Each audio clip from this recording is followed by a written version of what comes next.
Hari ini kita akan membahas bersama oleh pakarnya ya tentang dampak screen time pada anak di masa pandemi COVID-19. Tidak dipungkiri bahwa dari bulan Maret ya sudah mulai pandemi COVID-19 di Indonesia, di mana hampir seluruh keluarga melakukan aktivitasnya di rumah. Nah, bagaimana penggunaan gawai untuk anak-anak kita? Nah, ini yang tidak bisa kita pungkiri, bahwa penggunaan gawai itu bukan hanya diakses oleh orang tua saja, tapi juga oleh anak-anak. Nah, di mana oleh orang tua juga banyak yang melibatkan dan menggunakan gawai ini dalam pengasuhan. Nanti kita akan bahas bersama oleh pakarnya, bagaimana sih langkah-langkah untuk pembatasan gawai pada anak supaya tidak mempengaruhi pertumbuhan dan perkembangan untuk anak-anak kita. Nah, bersama saya Sinta Yulianta, Koordinator Promosi Kesehatan dari Puskesmas Kecamatan Tebet, nanti bersama oleh Dr. Rosmini Agus Salim, MPSI, oleh pakarnya yang biasa kita sapa oleh Bunda Ros, sudah masuk bersama kita pada pagi hari ini. Halo Bunda. Pagi, Assalamualaikum warahmatullahi wabarakatuh.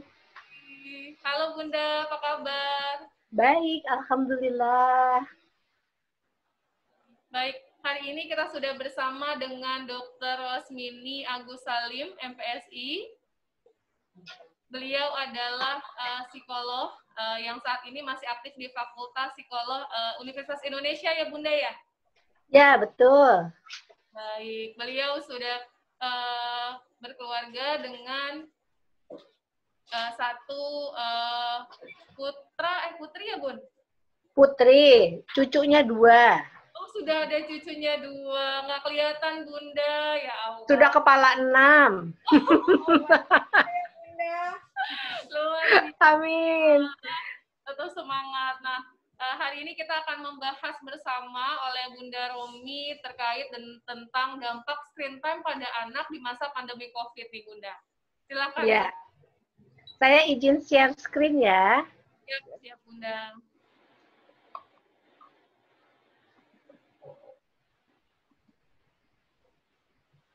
Apa sudah terlihat? Siap, sudah terlihat Bunda. Oke.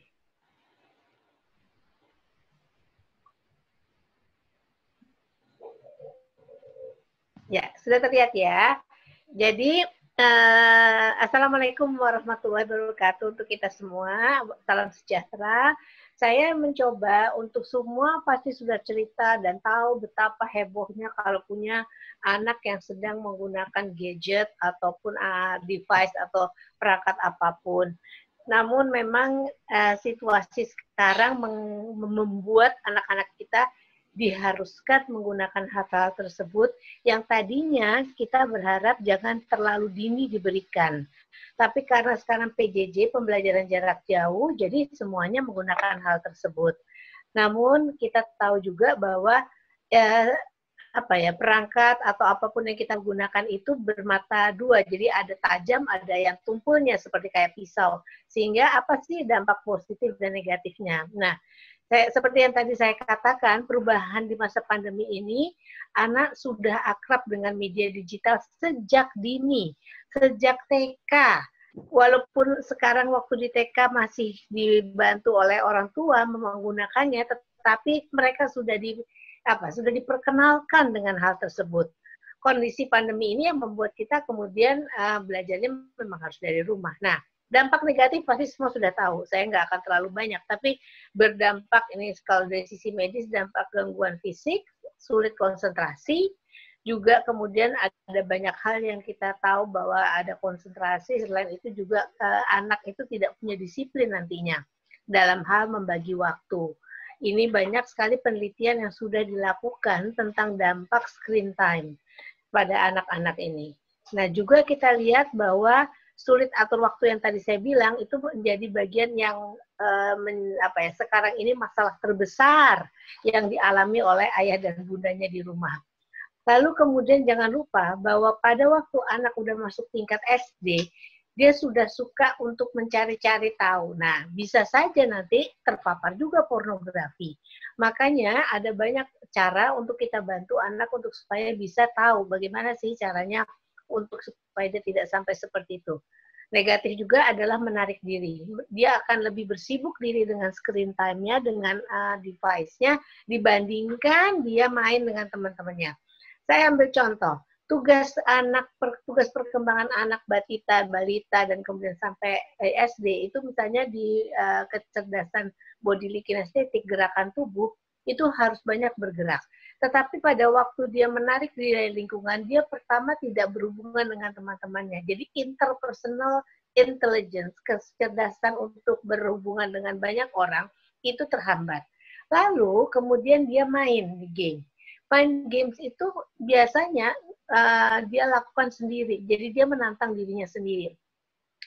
Sehingga apa yang kita dapatkan adalah pertama, dia tidak punya hubungan dengan teman yang lain, dan yang kedua adalah dia tidak mengembangkan kemampuan yang dia kurang, yaitu bodily kinesthetic intelligence-nya. Nah, yang bisa dilakukan sebetulnya kalau menarik diri ini agak dikurangi, pada waktu dia screen time, itu dia screen time dengan temannya sambil seperti orang main. Kamu punya makanan apa di sana? Aku punya ini. Nah, itu bisa tuh, kemudian kita saling buat, lihat nih makananku ini. Tapi biasanya ini nggak terjadi pada anak-anak yang sedang sibuk dengan games dan sebagainya. Berikutnya dampak positifnya, ini mendapatkan informasi. Sekarang di sekolah-sekolah belajar sekolah negeri pun sudah ada bahwa anak-anak harus bikin seperti kayak pura-puranya makalah kecil atau apa. Dia harus browsing. Maka dengan semua apa yang ada di internet itu, bisa dari macam-macam hal, itu dia bisa mendapatkan informasi, termasuk dari simbah Google ini. Nah, informasi itu zaman dulu kita nggak dapat. Kita jendelanya tuh hanya sedikit. Kalau sekarang jendela kita dilebarkan. Tapi makin melebar juga dampak negatifnya juga makin besar.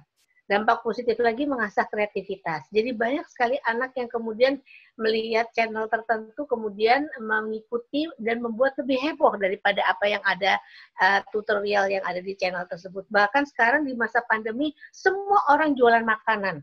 Berdasarkan dari lihat di YouTube, bikin ini, semua jadi open PO. Nah, itu kan semua awalnya kan dari melihat sesuatu yang ada di YouTube dan sebagainya, atau apapun platformnya, tapi kemudian menjadi inspirasi untuk melakukan hal tersebut. Itu positif. Lalu kemudian dampak positif lagi menambah jaring pertemanan. Nah, ini saya tadi bilang, kalau jaring pertemanan itu dipakai dengan baik, bukan hanya main games dan sebagainya, itu akan tidak terdampak pada interpersonal. Tetapi kalau tidak dilakukan hubungan dengan teman-temannya dengan menggunakan online, itu berdampak pada interpersonal intelligence-nya. Nah, bagaimana meminimalisir dampak tersebut? Satu, orang tua atau pendidik perlu mengetahui tentang anaknya. Ya Allah, sekarang ini kalau kita tahu, banyak orang tua tidak mengenal anaknya, sibuk dengan hal-hal yang lain. Nah, satu sisi positif pandemi ini, orang dikumpulkan dalam satu rumah. Orang tua jadi lebih sering ketemu anaknya. Lama-lama dia tahu, oh ternyata anak saya nggak suka sayur ya. Ya Allah, kemana aja selama ini? Baru tahu setelah mereka berkumpul di dalam satu keluarga, pada waktu siang hari anaknya menolak makan dan sebagainya. Yang kedua, orang tua dan pendidik dan orang-orang significant others harus tahu tentang dirinya sendiri. Jadi, kalau kita tahu bahwa kita gagap teknologi, dan anak kita harus kemudian menggunakan media-media tertentu untuk belajarnya, belajarlah orang tua. Jangan mengatakan, wah saya kalau yang kayak gini nggak bisa, numpang tanya, hidupnya kita di zaman apa sekarang? Kalau di zaman sekarang seperti ini, ya harus melakukan itu. Kalau tidak, kita nggak bisa melihat perkembangan anak kita melakukan apa sekarang ini. Saya ngajar di UI. Saya dulu nggak kenal yang namanya Zoom, Google Meet, Google Hangouts, dan sebagainya. Alhamdulillah umurnya 60 ke atas ini harus terpaksa belajar juga. Tapi kalau kita nggak belajar, kita nggak akan bisa melakukan apa-apa sekarang dari rumah. Nah, lalu kenali alasan anak untuk menggunakan media digital. Jadi bisa untuk belajar, bisa untuk apa. Jadi anak kalau menggunakan hal tersebut, kita harus tahu kegunaannya untuk apa, dia melakukannya untuk apa. Lalu terapkan disiplin waktu. Saya akan coba bahas sedikit. Orang tua atau pendidik perlu mengetahui tentang anaknya. Apa sih itu isinya? Yaitu kenali usia anak termasuk karakteristiknya, jadi tahu tugas perkembangannya. Tadi saya waktu di awal mengambil contoh anak balita itu harusnya punya kemampuan untuk bergerak. Kalau dia nggak bergerak, itu nanti tugas perkembangannya, terutama yang balita, dari motorik kasar ke motorik halusnya tidak terjadi. Dia harus kemudian anak-anak ini explore. Nah ini kalau nggak kita siasati, itu akan berdampak. Nah makanya kita harus tahu tugas perkembangannya apa. Lalu kenali kebutuhan anak. Anak kita tuh butuh apa ya? Nggak selalu hanya butuhnya makan minum aja. Kasih sayang, perhatian. Punya 3 anak, nggak semuanya sama pendekatannya. Misalnya seperti itu. Nah, yang berikutnya adalah kita sebagai orang tua harus belajar nanti self-regulated learning dan life skill. Kenapa? Saya lihat begini, masa pandemi banyak orang, sampai ini usulan ini saya berikan kepada juga Diknas dan sebagainya untuk melihat. Kita selalu memberikan eksternal untuk yang kita harus pantau, yaitu protokol COVID dan sebagainya. Anaknya tetap nggak mau pakai masker, anaknya tetap tidak cuci tangan. Harus apa sih sebetulnya? Saran saya tidak hanya eksternal yang diperhatikan, tapi internal anak itu. Jadi ini meregulasi diri, self-regulated learning. Ini belajarnya adalah dimasukkan ke dalam diri anak tersebut. Yang dimasukkan apa? Metakognisi, motivasi, dan perilaku. Metakognisi itu apa? Nanti anak belajar tentang target-targetnya. Harus tahu apa yang mau dicapai. Jadi kalau dia pakai alat-alat ini, yang kita sebut alat-alat modern sekarang ini, dia tahu, oke, saya harus targetnya selesai dulu pelajaran saya, baru sampai situ, baru saya boleh selesai. Nah, metakognisi itu kemudian harus diimbangi dengan motivasi. Menggunakan kegiatan itu mencapai targetnya, tujuannya itu dengan rasa yang menyenangkan. Baru perilakunya akan keluar. Nah ini kalau kita ajarkan tiap kali melakukan sesuatu, mau sampai apa dek, mau ngapain dek, bagaimana dek, ini dia terpatri nanti, jadi dia tahu saya akan ada targetnya, jadi dia fokus, konsentrasi. Nah berikutnya adalah life skill, fokus diri kita itu kadang-kadang dengan adanya pandemi ini orang banyak mengeluh. Pasien saya banyak secara psikologis itu dari mulai daring sampai kemudian yang minta ketemu tatap muka. Karena apa? Orang mengeluh dengan keadaan sekarang. Tapi kalau anak-anak kita dan kita belajar tentang life skill itu keterampilan hidup. Orang yang terampil hidup, dia tidak akan terlalu banyak mengeluh dan itu artinya jalan di tempat. Apa yang dia lakukan adalah kemudian dia kontrol, fokus pada kontrol diri. Lalu dia bisa melihat sesuatu dari perspektif orang lain. Oh ya, ibu guru saya menyuruh saya bikin tugas seperti ini. Kenapa ya? Karena saya harus dapetin nilai. Oke, ini saya kerjakan. Lalu ada komunikasi, aku nggak bisa sekarang karena papaku belum datang nih. Jadi bisa nggak Bu Guru, aku masukin tugasnya nanti belakangan. Bangun koneksi dengan orang. Itu artinya kita memberikan kesempatan pada anak kita untuk bicara, berpikir kritis, menghadapi tantangan dan pembelajaran berkelanjutan. Jadi gini, orang yang life skill-nya ada, dia bisa berpikir kritis, tidak menelan sesuatu secara bulat-bulat, tapi dia kritisi. Ini tugas harus dikumpulkan nanti ya jam sekian. Kalau kita tidak punya life skill, anak itu hanya akan guling-guling, nangis-nangis karena pada saat itu orang tuanya tidak ada di rumah. Tapi kalau dia punya life skill, dia tidak akan guling-guling. Dia akan berbilang kepada gurunya, akan mengatakan sesuatu supaya kemudian ada negosiasi di sana. Ada berkoneksi dengan orang lain. Dan segala sesuatu yang dia ketahui itu bisa sebagai pembelajaran berkelanjutan.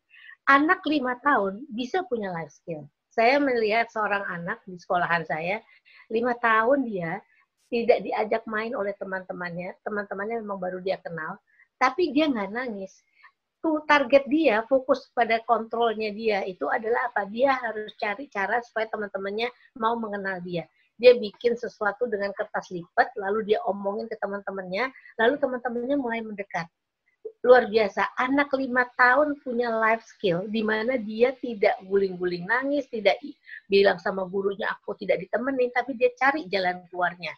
Ini menurut saya yang harus di-insert atau yang dimasukkan kepada anak-anak kita. 2 hal ini, yang sekarang ini sangat minim. Kita semua sibuk dengan eksternal. Awas, hati-hati, kalau nggak cuci tangan nanti mama marah loh gitu, tapi tidak internal. Berikutnya adalah mengetahui tentang dirinya. Orang tua harus tambah pengetahuan, jangan jalan di tempat. Pendidikan itu iya penting, tetapi kalau kita bisa belajar dari lingkungan itu juga penting. Orang tuanya juga harus memiliki life skill dan regulated learning. Lalu kemudian terapkan disiplin waktu.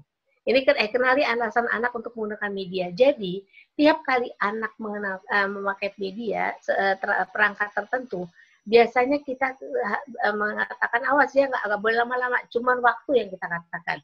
Tapi kita nggak tahu bahwa kita harus mengatakan ini media ini, handphone ini, smartphone ini, notebook ini, atau apa ini, itu apa sih?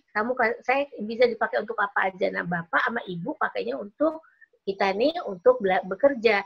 Jadi kamu pakainya juga nggak boleh macam-macam nih, untuk macam-macam, karena kita belajar dulu. Kamu pakai untuk belajar, baru nanti bapak ibu pakai. Jadi kita sampaikan apa sih perangkat itu, bagaimana kegunaannya, do and don'ts-nya kita ajarkan kepada anak. Kalau anaknya nanti punya SRL dan life skill-nya bagus, dia tidak akan menggunakan atau mencuri-curi waktu untuk menggunakan perangkat tersebut. Berikutnya, terapkan disiplin pada anak. Nah, ini penting. Jadi sekarang setelah pandemi, ini anak bisa bangun siang. Nggak benar itu. Disiplin, habit itu tidak terbentuk begitu aja. Begitu dirubah, berubah semua. Nanti pada saat masanya sudah kembali sekolah, orang tua akan heboh lagi, mengatakan anaknya tidak bisa bangun dan sebagainya. Nah, disiplin. Nah, perlu juga dilakukan diet media. Saya selalu mengatakan diet media, itu dari American Academy Pediatrics itu mengatakan gini, anak itu bisa didietkan screen-nya.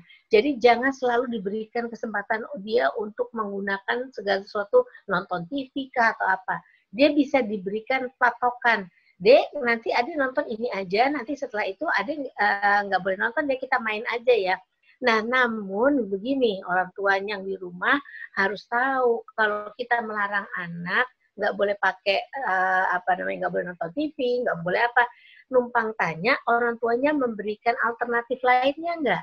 Misalnya, anak diajak bermain bersama orang tuanya. Main apa? Main yang ada kehidupan sehari-hari. Misalnya ibunya di dapur, ya main sama ibunya, bersihin wortel atau apa. Itu menjadi sesuatu yang menarik bagi dia. Lalu 0 sampai 2 tahun tidak menonton media apapun nggak masalah. 2 tahun ke atas, 1 sampai 2 jam itu maksimal. Itu juga dipotong-potong kecil-kecil. Jadi karena apa? Kalau kita lihat teori, rentan konsentrasi anak atau span konsentrasinya terbatas. Jadi kita mesti terbatas juga memberikannya. Nah, jadi kalau kita lihat itu semua, ayah bunda, semua teman-teman yang ada di sini, saya merasa bahwa apa yang diberikan oleh kita itu, kita harus tahu bahwa tidak bisa selalu dari eksternal. Tapi kita harus juga melihatnya dari internal, yang tadi saya katakan itu adalah di life skill sama self-regulated learning. Semoga orang tua bisa melakukan ini juga di rumah. Jadi kalau self-regulated learning ada 3 hal yang perlu dipatok, metakognisinya, motivasi perilaku. Kalau life skill itu ada 7 virtue yang harus kita perhatikan agar ini tertanam. Mulai dengan fokus diri, kemampuan berkomunikasi, melihat perspektif orang lain, itu empati di sini, bangun koneksi dan sebagainya. Saya rasa itu, Mbak Santi. Terima kasih. Moga-moga nanti ada pertanyaan kita bisa jawab lagi. Terima kasih. Wabillahi taufiq wal hidayah. Wassalamualaikum warahmatullahi wabarakatuh. Saya kembalikan kepada moderator. Terima kasih banyak Bunda Romi. Nah, ini bagus untuk kita semua sebagai orang tua, ya kita perlu tahu. Jadi jangan hanya kita memberikan gawai atau gadget kepada anak-anak kita, tapi kita tidak menjelaskan terlebih dahulu, ya tujuannya untuk apa, manfaatnya bagaimana. Nah, ini penting sekali. Sudah banyak pertanyaan sepertinya Bunda, atau yang saat ini bergabung dengan kita melalui Zoom, ada yang ingin bertanya, boleh raise hand agar kita buka speakernya.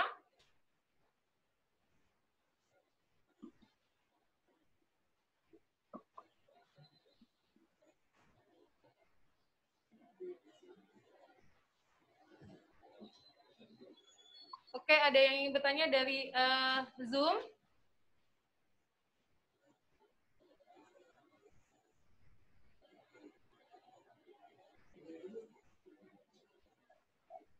Oke, mungkin ada dari pertanyaan dari chat, kita ini aja ya Bunda ya, kita coba. Boleh.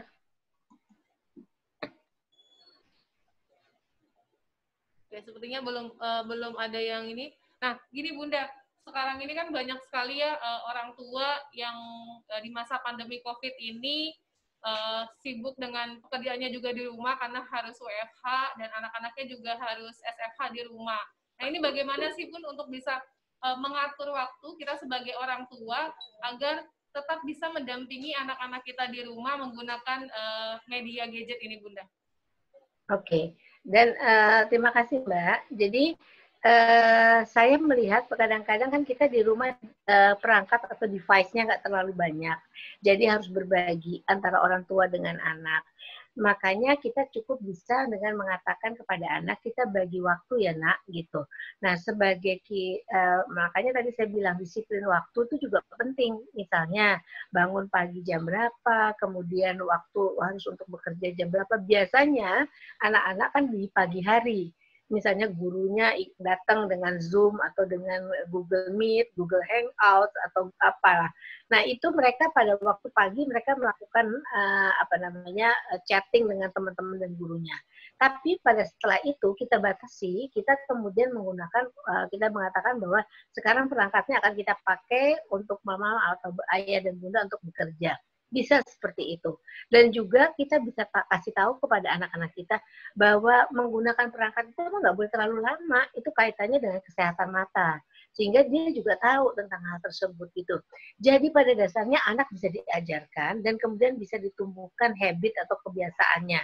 Hanya saja sekarang kita ini lupa untuk menjelaskan kepada anak sehingga sudah terbentuk habit yang baru yang tidak dalam bentuk yang baik, yang kemudian sudah menjadi kebiasaan yang jadi sulit untuk dirubah. Kalau dari sisi ilmu saya, biasanya gini, aksi menimbulkan reaksi. Untuk menyetop itu, aksinya di-stop agar reaksinya nggak seperti itu. Jadi kita harus membentuk ulang si anak. Itu dengan teori belajar biasanya. Dengan, kalau katanya orang dengan reward and punishment. Saya kurang setuju reward and punishment. Saya lebih senang konsekuensi. Jadi mengajarkan kepada anak, kalau kamu tidak melakukan itu, nah, ibu harus ngapain dengan kamu? Jadi kita negosiasi apa yang kita lakukan kepada anak. Dengan demikian, anak juga jadi tahu, oh ya, saya memang nggak boleh ini, karena saya udah janji sama ibu. Di dalam konsekuensi itu ada tanggung jawab anak. Sehingga dia tahu, oh ya, saya harus selesaikan dulu PR saya, baru saya boleh main sepeda. Misalnya seperti itu. Begitu Mbak Cinta. Oke, baik Bunda. Nah, untuk teman-teman semua yang ingin bertanya, silakan boleh tulis di kolom komentar atau nanti kita lanjutkan juga di YouTube-nya, nanti boleh di komen YouTube. Tapi sebelumnya kita simak dulu senam peregangan anak. Ini bisa dimodifikasi di rumah untuk anak-anak kita supaya tidak jenuh melakukan aktivitas harian di rumah. Silakan, selamat menyaksikan. Nah, baik. Tadi untuk senam peregangannya bisa dijadikan untuk bantuan kita di rumah untuk aktivitas anak-anak kita. Jadi supaya nggak jenuh main gadget terus di rumah, jadi harus ada aktivitas fisiknya. Biasanya anak-anak tuh senang kalau misal aktivitas fisiknya lebih bervariasi, ya. Nah itu bisa jadi panduan untuk orang tua. Yang barusan itu adalah dongeng, ya, dongeng seputar COVID-19 atau Corona. Jadi bagaimana kita menceritakan ke anak tapi melalui dongeng. Ini sangat penting, bisa menjadi informatif untuk anak-anak kita. Baik, kita lanjutkan lagi kepada Bunda Romi untuk sesi tanya jawab ya Bun ya. Nah kita lihat tadi sudah ada yang ingin bertanya.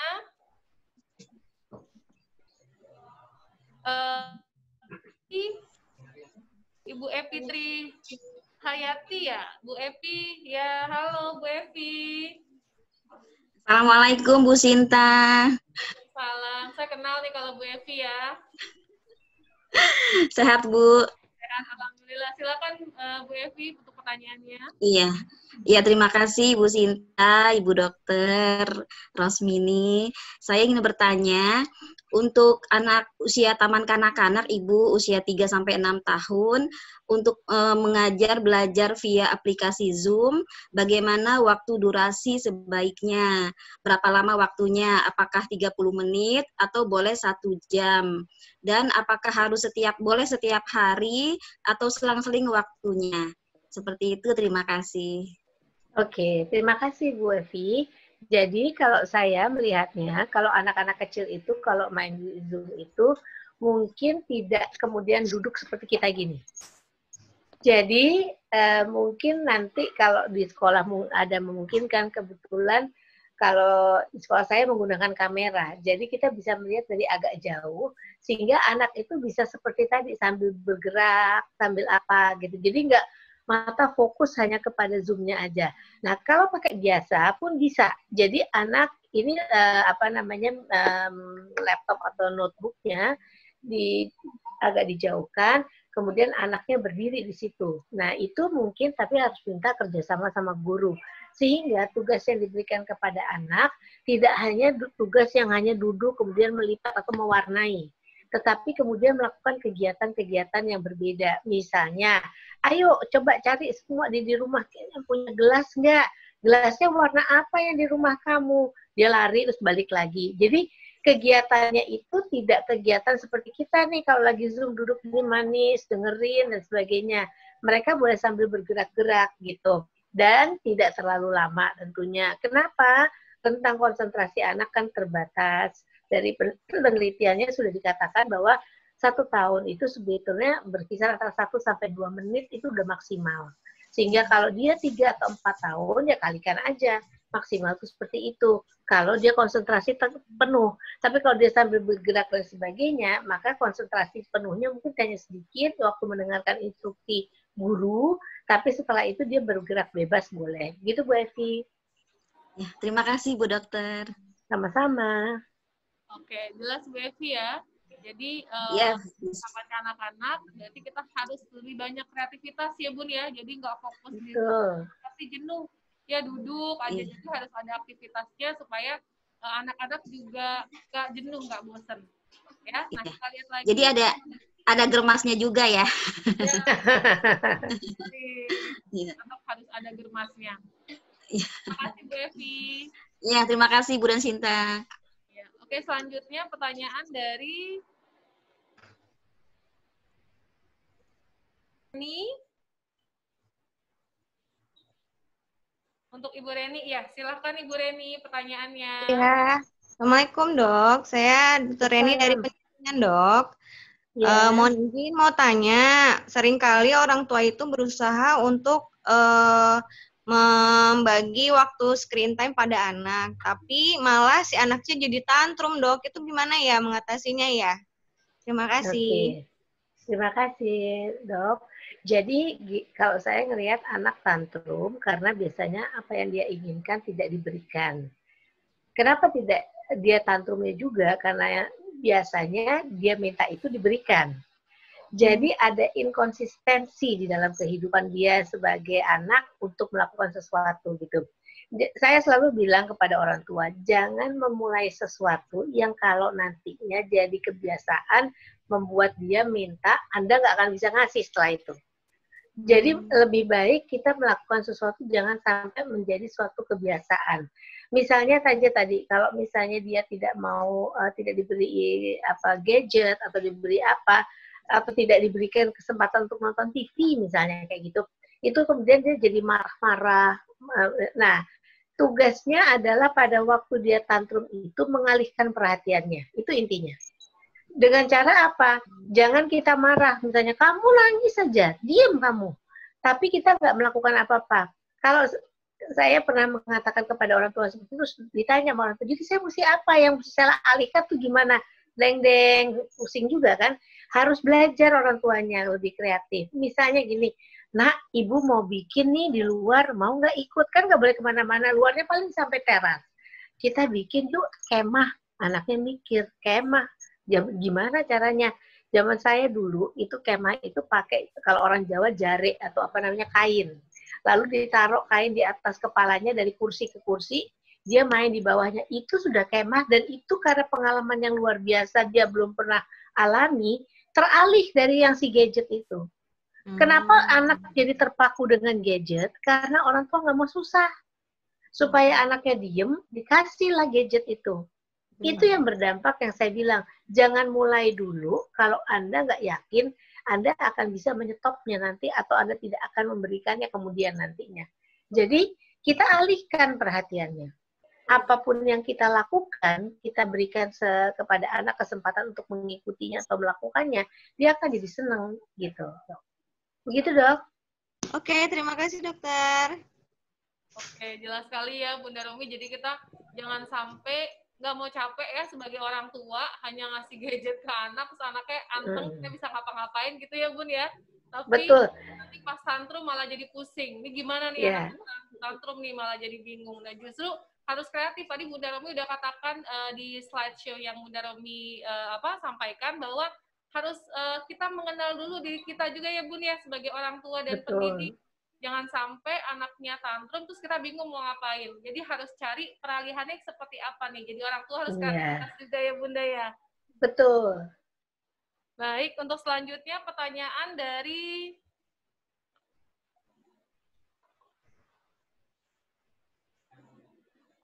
ada lagi yang ingin bertanya, boleh hand raise.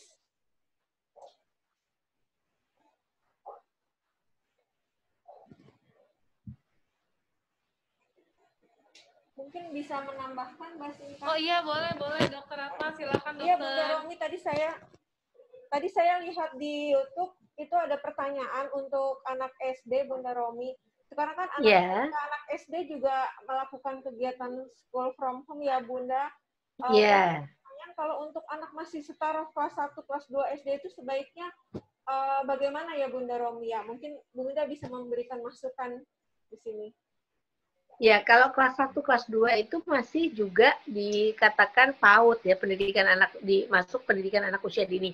Karena sampai usia 8 tahun kan biasanya. Nah, tetapi memang cara memberikannya itu seperti kayak di TK. Tidak dengan satu struktur di mana kayak belajar, tapi lebih kepada juga mengajarkan sesuatu, misalnya ada yang diajarkan, tapi kemudian ada kegiatannya gitu. Nah, sebetulnya kalau saya ngelihatnya, kadang-kadang ini mohon maaf, guru kadang-kadang hanya memberikan tugas. Padahal tugas itu juga kemudian bisa diselingi dengan kegiatan atau tebak-tebakan dan sebagainya. Misalnya begini, kalau kita lihat pada waktu masuk pertama kali ke sekolah, ada kalanya kan kita belum kenal temennya. Lalu kita ajak dengan kegiatan coba teka-teki. Siapa ya yang bisa kenal temennya, siapa yang kadang waktu naik kelas kadang-kadang kan temennya tuh berganti, karena yang satu masuk ke kelas A, yang satu masuk ke kelas B.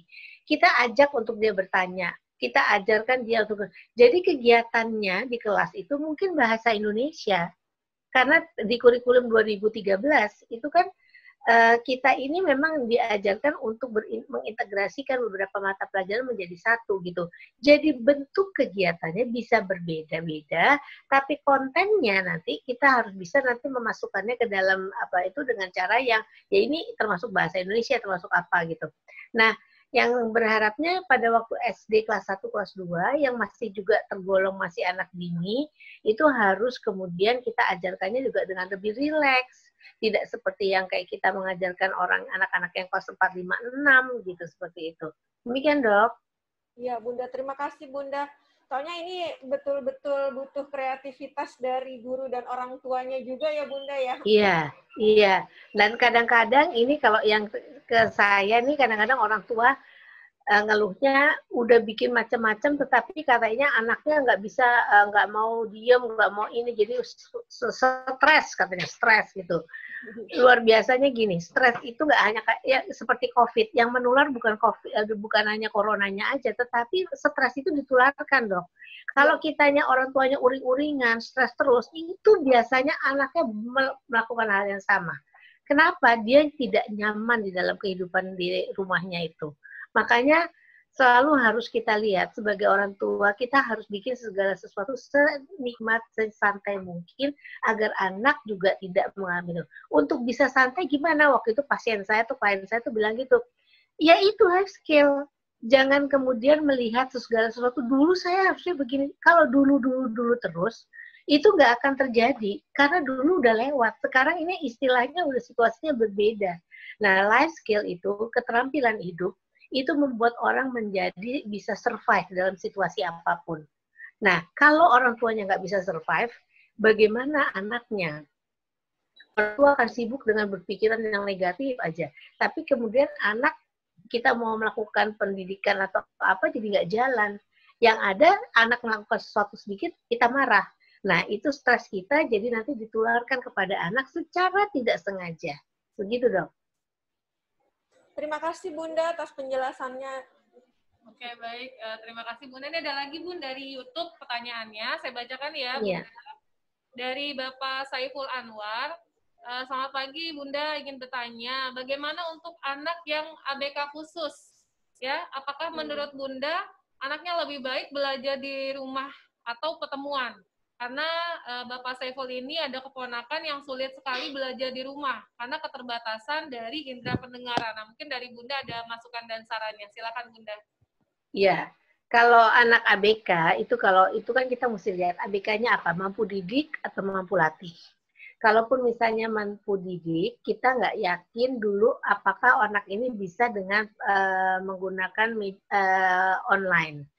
Kalau tidak bisa, kalau menurut saya yang jadi guru adalah bapak ibunya. Itu aja. Jadi ada banyak hal yang kita harus modifikasi juga gitu. Tidak hanya dengan memang harusnya dia punya teman untuk belajar dan sebagainya, tapi saat ini tidak memungkinkan. Jadi yang bisa kita lakukan apa? Yang kita bisa lakukan adalah bagaimana caranya agar anak-anak ini nantinya bisa menggunakan media yang dia pakai dengan senang hati gitu. Kalau dengan misalnya platform Zoom dan sebagainya, yang ABK ini kan nggak mungkin kalau dia tidak bisa mendengar. Maka mungkin kalau menurut saya tatap langsung atau gurunya kalau mau menggunakan bahasa isyarat agar dia bisa kemudian mendengar. Tapi saya punya mahasiswa yang tunarungu di UI. Nah, alhamdulillah lulus, luar biasa anaknya.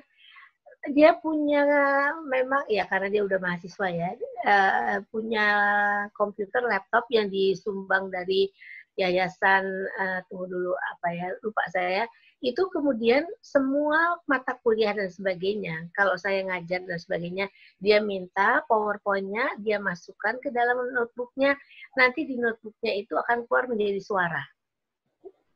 Jadi ada teknologinya sudah gitu. Tetapi untuk anak-anak kecil mungkin masih terlalu tinggi. Jadi kita cari cara yang paling mudah, modifikasinya adalah kita mengajarkan kepada dia langsung saja. Mungkin orang tuanya aja yang mengajar gitu. Gitu, Mbak. Berarti bisa yang menjadi guru adalah orang tuanya sendiri ya, Bun ya? Karena iya.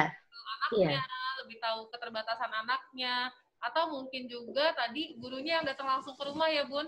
Untuk boleh. Lebih memudahkan untuk mengajari ke anaknya, gitu ya Bun? Iya, betul.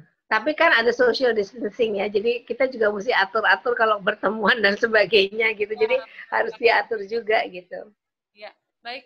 Ada lagi Bunda pertanyaan, saya bacakan dari Dr. Jumpa Puskesmas Kecamatan Pasar Bo. Izin bertanya, apakah bisa dimonitor tumbuh kembang anak melalui Zoom meeting oleh gurunya? Di mana untuk orang tua, apakah ada batasan-batasan untuk mengetahui ada masalah atau tidak pada tumbuh kembang anaknya, misalnya kriteria tantrum seperti apa, dan batas toleransi sampai di mana? Seperti itu, Bunda. Oke.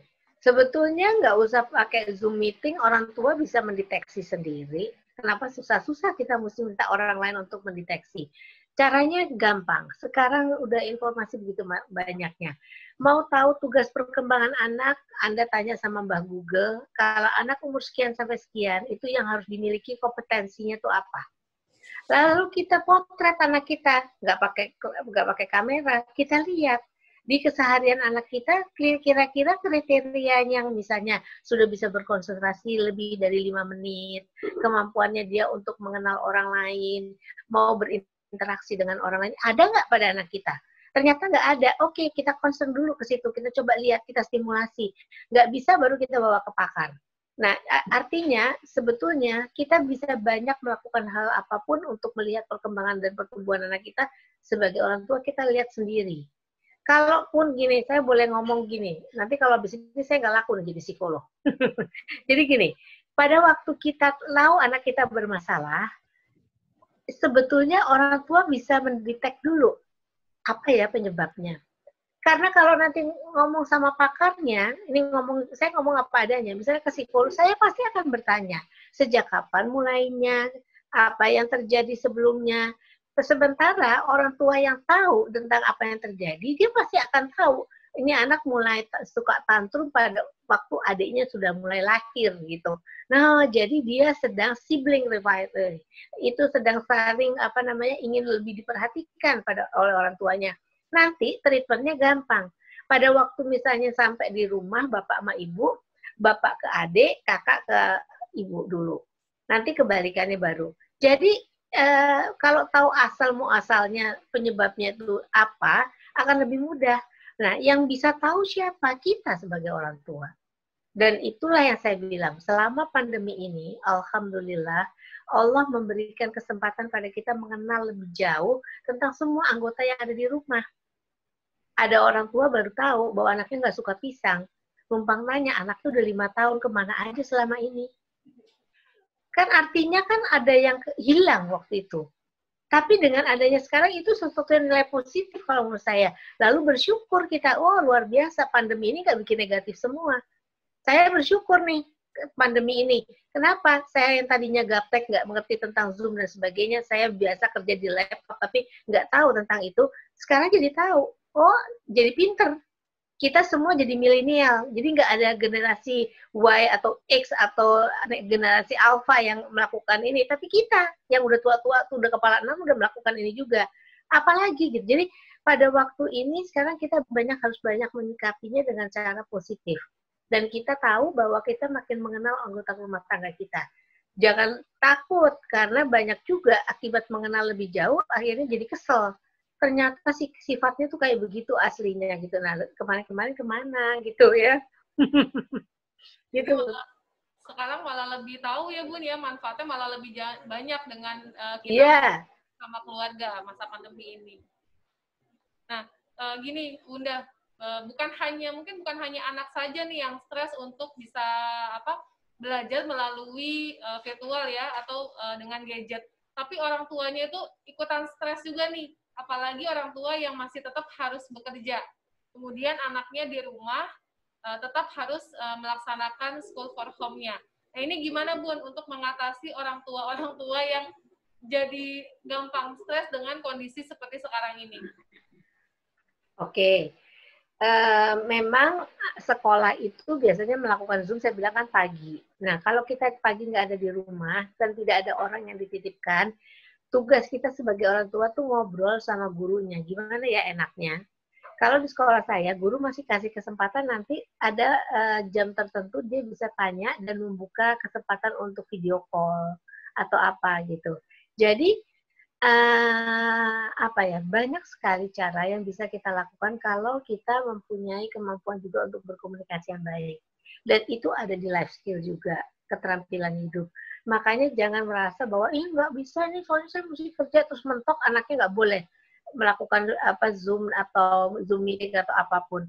Ya susah ya, nanti anaknya nggak bisa berkembang juga karena nggak tahu tentang apa yang terjadi di dalam kelasnya gitu. Yang penting saya sih ngelihatnya gini, kalau stres ada di dalam diri kita, nalar kita nggak jalan. Kita jadi nggak bisa berpikir jernih. Adanya panik. Sehingga hal itu menimbulkan perilaku-perilaku yang membuat kita kemudian tidak meregulasi diri kita.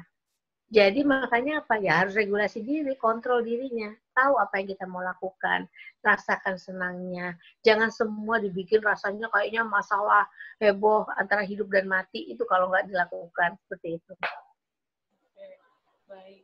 Jadi tetap harus positif ya Bun ya, supaya kalau orang tuanya stres, anaknya ikutan stres. Malah semuanya jadi berantakan, malah nggak bisa berjalan dengan baik dua-duanya ya Bun ya. Iya, betul. Ada lagi pertanyaan sebentar Bunda.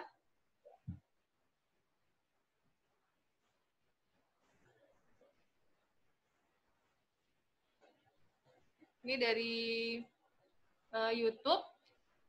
Karena pandemik ini, kami menunda anak kami untuk masuk ke TKA. Apakah pendidikan formalnya tetap diperlukan, Bun?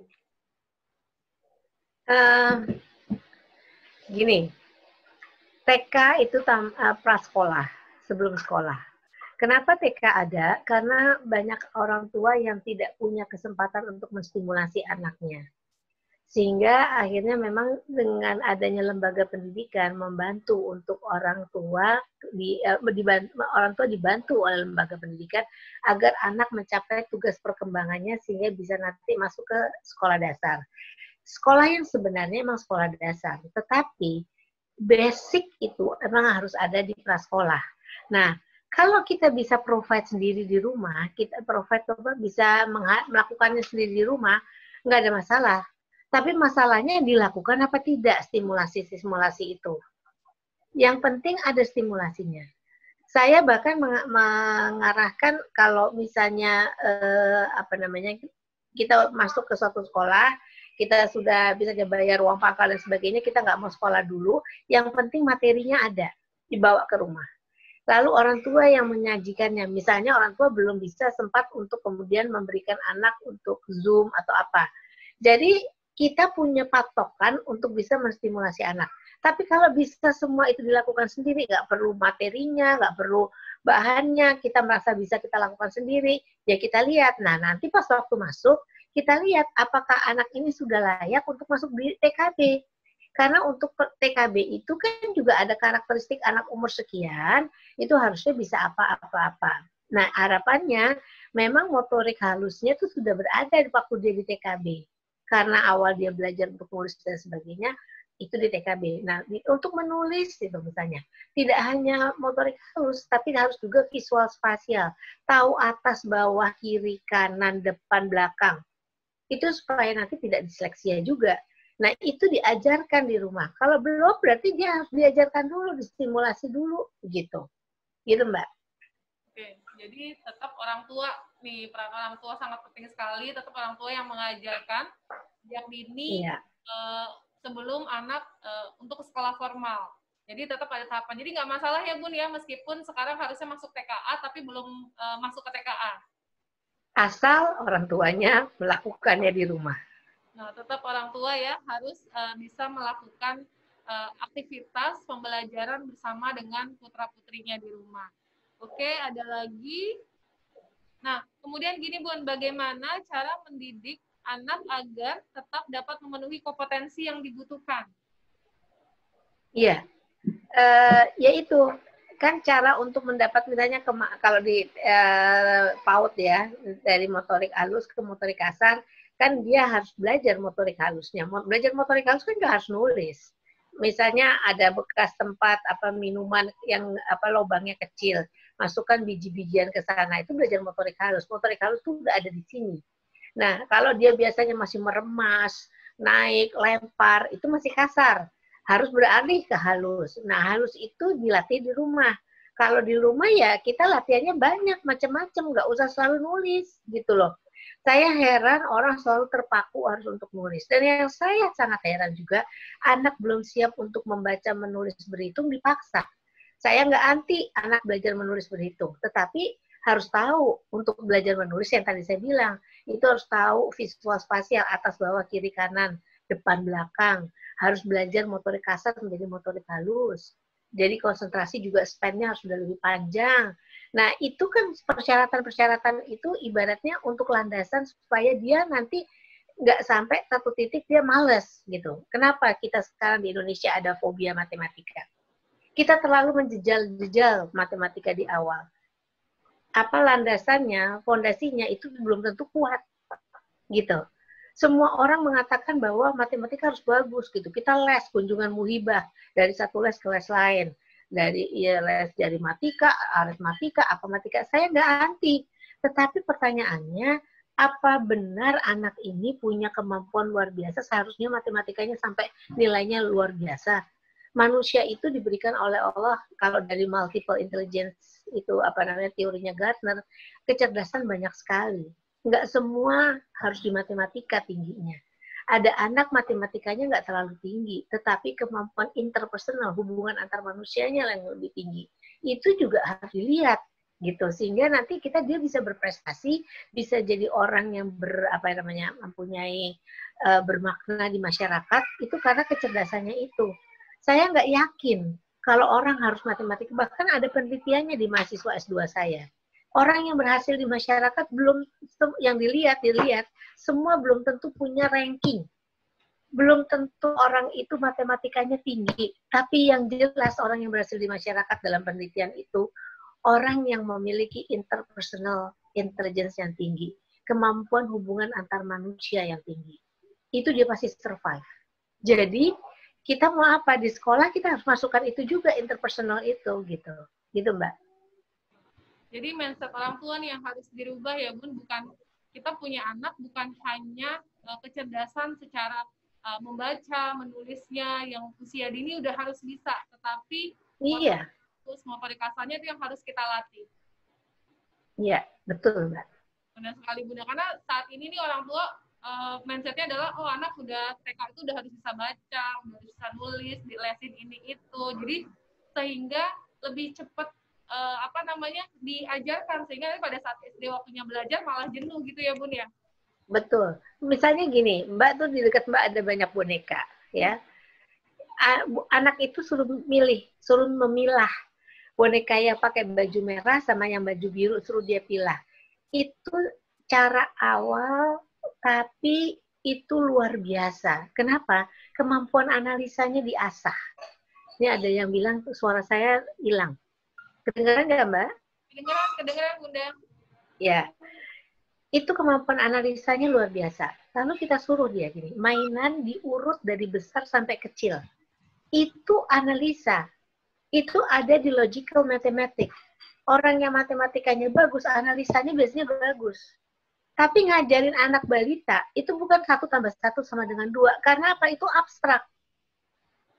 Abstrak itu nggak bisa dicerna oleh anak balita. Ataupun batita yang sekarang modelnya anak dari sedini mungkin disuruh belajar. Kenapa? Angka 1 itu abstraknya apa? Di dalam angka 2 bisa ada 2 manggis, 2 apel, atau 2 apa. Yang kalau dijumlahkan 2 manggis sama 2 apel nggak boleh. Karena beda. Itu kan abstrak. Nah, tingkat perkembangan anak itu masih konkret. Itu kata teori tokoh Jean Piaget. Nah, artinya ngajarinnya terus konkret. Makanya jangan diajarkan sesuatu yang belum dia bisa tangkap. Adanya dia nanti mememorize atau apa? Mememorize itu apa? Mengingat aja, mengulang-ulang gitu. Tapi dia nggak paham. Kita perlu orang yang kalau diajarkan paham, bukan hanya mengingat dan bisa menyebutkan kembali. Kalau itu dilakukan, anak ini nggak paham. Nah, itu yang tadi saya bilang fondasinya lama-lama runtuh. Tidak bisa survive. Demikian Mbak. Oke, baik. Ayah Bunda, jadi harus bisa mengajarkan anak-anak balita kita bagaimana untuk menganalisa. Banyak caranya ya untuk kita bisa melakukan bersama-sama di rumah. Jadi manfaatkan waktu kebersamaan keluarga di rumah ini dengan quality time yang baik. Jangan sampai di rumah yang dekat jadi jauh gara-gara gadget. Oke? Nah, untuk selanjutnya masih ada satu pertanyaan lagi, Bunda. Bentar, Bunda. Nah, adalah apakah usia masuk sekolah dasar mempengaruhi perkembangan anak-anak selanjutnya? Dan bagaimana bila masuk SD usianya 6 tahun 3 bulan? Anak saya laki-laki. Mohon masukannya, Bunda. Terima kasih. Sebetulnya kalau jawab tentang usia, kenapa orang masuk usia zaman dulu Mbak, kalau masuk sekolah itu anak yang udah bisa nyampe ke sini. Ingat nggak? Iya kan? Ya kan? Nah, itu nggak ada teorinya tuh. Kenapa? Karena pada tahap perkembangan nanti biasanya postur tubuh itu mengikuti. Kenapa ini jadi panjang? Anak yang tadinya tangannya pendek pada waktu dia masih bayi, itu kemudian jadi lentur lebih panjang seperti ini. Makanya dihitungnya seperti itu. Jadi kalau dibilang umur, pemerintah menandakan wajib sekolah tuh umur sekian gitu, itu hanya diambil rata-rata dianggap kematangannya sudah sampai. Tapi kan gini, kita kalau masukin anak, ada yang Allah memberikan keunikan. Satu lebih cepat, satu lebih lambat, tidak ada masalah. Yang kita lihat adalah bukan patokan rata-rata sebetulnya. Tetapi apakah anak itu sudah siap sekolah dasar atau belum? Yang saya lihat sekarang, orang tua menggebu-gebu. Sedini mungkin masukin anak ke sekolah dasar. Kalau saya tanya, mau apa Bu? Ya biar cepat sekolahnya. Numpang tanya, besok mau kawin anaknya. Saya suka nekat aja gitu. Ngapain gitu. Kalau dia matang, itu enak masukinnya. Supaya ilmu-ilmunya itu jadi sudah perkembangan otaknya sudah berkembang dengan baik, kognitifnya dan sebagainya. Jadi kalau ditanya apakah anak umur sekian, pertanyaan saya siap nggak anaknya udah sekolah dasar, itu mesti dilihat konsentrasinya seperti apa, kemampuannya untuk kemudian dia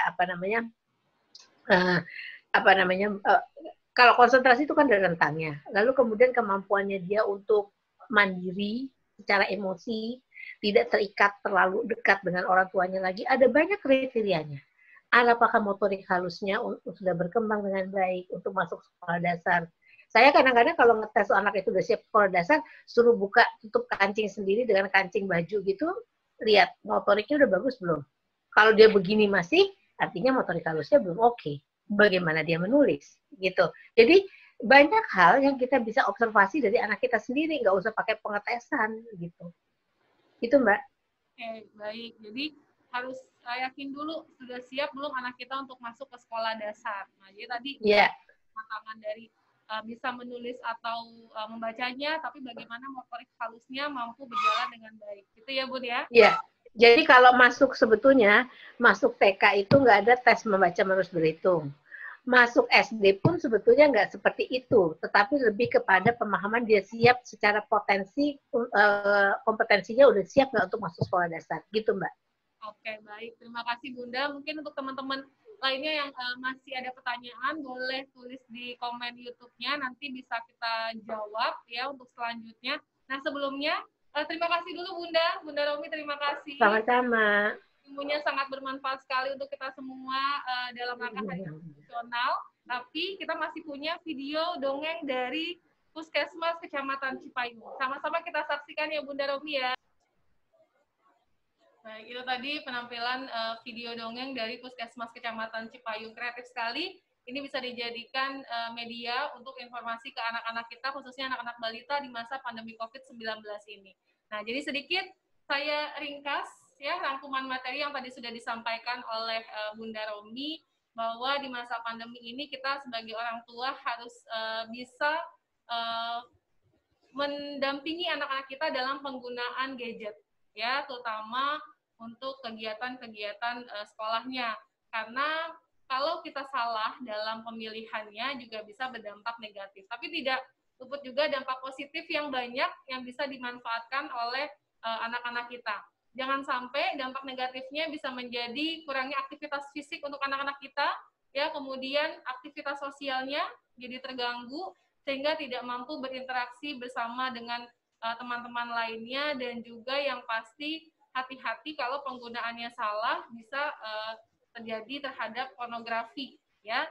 Nah, kemudian kita sebagai orang tua juga harus bisa mendampingi anak kita, mengenal anak kita terlebih dahulu, kemudian kita sebagai orang tua dan pendidik juga harus mengenal bagaimana diri kita, supaya bisa lebih kreatif dalam pendampingan penggunaan gadget untuk anak. Nah, itu rangkuman materi kita pada pagi hari ini. Untuk selanjutnya, kita akan masuk ke dalam